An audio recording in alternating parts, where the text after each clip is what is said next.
একটা মানুষ যখন দুনিয়াতে থাকবো ওই দুনিয়াটা ভাঙতো না আল্লাহ। একজন মানুষের লাগে সারা দুনিয়াটা নিব। আজকে বাস চলে না, ট্রেন চলে না, যদি উপযুক্ত যাত্রী না হয় কয়দিন পরে বন্ধ হয়ে যায় রাস্তা। কি করবো আল্লাহ এই দুনিয়াটা চালু রাখবে একটা মানুষের লাগে। একটা মানুষ যদি ঠিক থাকে, একটা মানুষের দাম সারা দুনিয়ার চেয়ে বেশি। মানুষ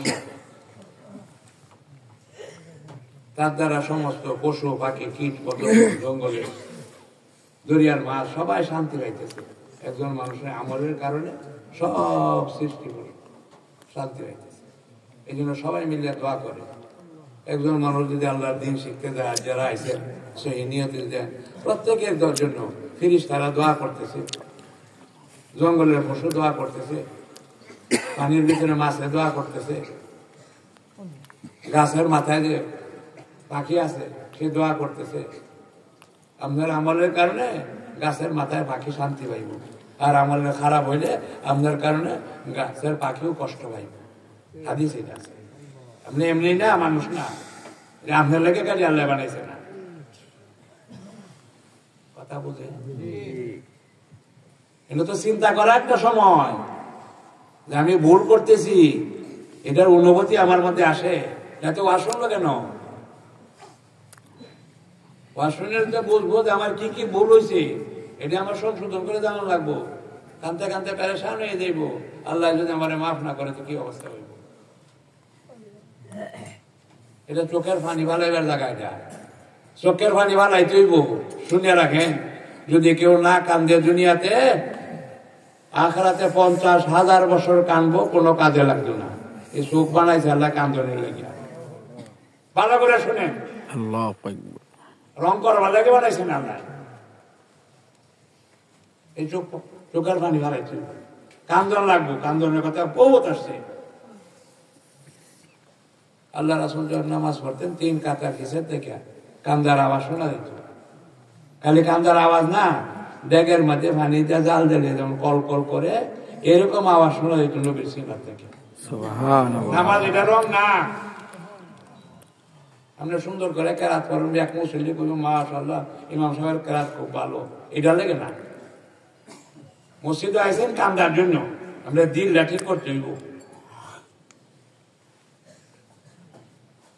হযরত ওমর নামাজ পড়াইতেন, বড় মসজিদ, এই শেষ কাতার পর্যন্ত কান্নার আওয়াজ শোনা গেছে। কান্দা মানে কান্দা না, এসকিদা কান্দে আমরা দেশি ভাষায় কয়, কান্দনে থামানি যায় না। এখন এসকি কান্দার কন্ট্রোল নাই, এরকম কান্দা কান্দছে। আমাদের কান্দার কোনো কফি নাই। কি কন এটি কয় না। সুন্দর খেলাধ কেমনে পড়তে পারবো, মানুষের কেমনে ভালো করবো, ঢং ঢাং করে কোরআন শরীফ পড়তে পারবো। সাবধান, ঢং ঢাং করার লেগে কইছে না, কোরআন শরীফ পড়ে কান্দার কথা কইছে। কথা বুঝতেছে?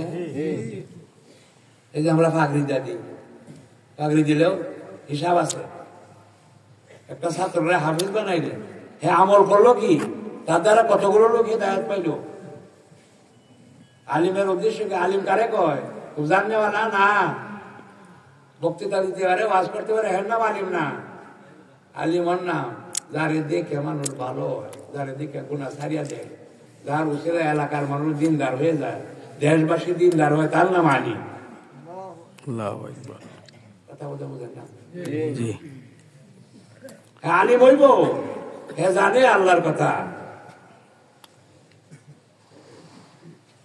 কি কোন এলাকায় যদি পুলিশ স্টেশন হয়, এলাকার দুর্নীতি বন্ধ হয়ে যায় না? ওই আমরা ঢাকা আসছিলাম, এখানে বলতেছে তার আত্মীয় একজন পুলিশে চাকরি করে, তুমি এই দিক দিয়ে আইসো আমার সাথে মাঝে মাঝে আমাদের বাড়িতে, কারণ এনে নারকেল গাছে আমরা রাখতে পারি না, চোরের কারণে সব নারিকেল চোরে নিয়ে যায়। এবারে হ্যাঁ আত্মীয়রা তারা কইছে আসা যাওয়া করার লেগে চুরি বন্ধ হয়ে গেছে। কথা বোঝেন না? পুলিশের কারণে, তার ডরে যদি প্রশাসনের কারণে চুরি ডাকাতি দুর্নীতি বন্ধ হইতে পারে, একজন আলিমের কারণে আযাব গজব বন্ধ হয়ে আল্লাহর রহমত নাযিল হইতে পারে। কিতাব পড়লে হইতো না, ওয়াজ করলে হইতো না, ওয়াজের মধ্যে পাওয়ার তেমন লাগবে। আজকে ওয়াজ হাসর, যে কেউ বক্তা হয়ে গেছে, মৌলবী হয়েই ওয়াজ শুরু করছে, মৌলবী হয়েই পড়ানো শুরু করছে, সাবধান, এই বইয়ের তর্জমা করে মৌলবী হওয়া যেত না।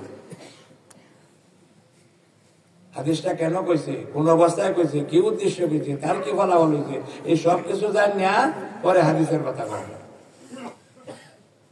আর কোনো গফই নাই, চিন্তা ফিকিরের কোনো গফ নাই। আল্লাহ তো ইমান আনছে, চিন্তা ফিকির করিয়া একটা সঠিক সিদ্ধান্ত হওয়ার লাগে চোখের পানি ফেলায় আল্লাহর কাছে কান্দার জন্য, যে আল্লাহ আমার কোনো উপায় নাই। নবী বলছে যে কেউ মাপ পাইব না কাল হাসরের দিন আল্লাহর রহমত ছাড়া। একজন জিজ্ঞাসা করে, হুজুর আপনার কি হইব? বলে আমার মাপ হইতো না আল্লাহর যদি রহমত না হয়। সব নবীরা বয়ে ফেরে সার, কেউ মুখ খুলবো না, সব নবীরা নিয়ে বয়ে যাইব, নাচতে নাচতে করবো, আল্লাহ আমারে বাঁচাও, আমার কি উপাইব। নবীরা এই অবস্থায় যারা জীবনে গুনাহ করে নাই কোনোদিন। শেষ নবীর কাছে যাইবো, আমরা লেগে সুপারিশ করেন, কারণ আমি এখন সুপারিশ করতে পারবো না, সিজদায় ভরে যাইব, সিজদায় ভরে কাঁদতে কাঁদতে কত হাজার বছর যাইব আল্লাহ জানে। কথা বলতে বুঝেন না?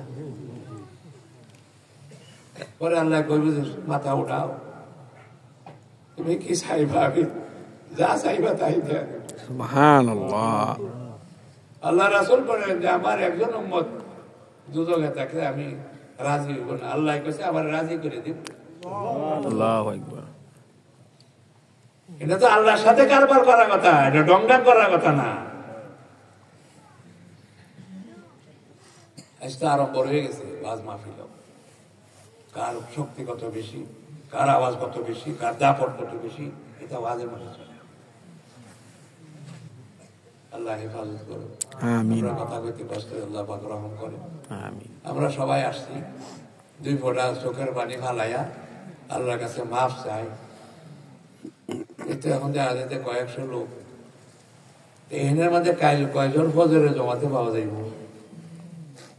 একটা যদি পরীক্ষা লই আমরা, যে ফজরের নামাজ সারা বছর যারা ওয়াক্ত মতো পড়ছেন তারা কয়জন আছেন, তাও কম মানুষ মিলব। সারা বছরে ফজরের নামাজ কাজা হয়েছে না, কি কোন সবারই পাওয়া যাবো না, খুব কম, শতকরা 10 জন পাওয়া মুশকিল। তাও হয়েছে না, এটা তৃতীয় ক্লাস, এটা কোনো ডিভিশন নাই।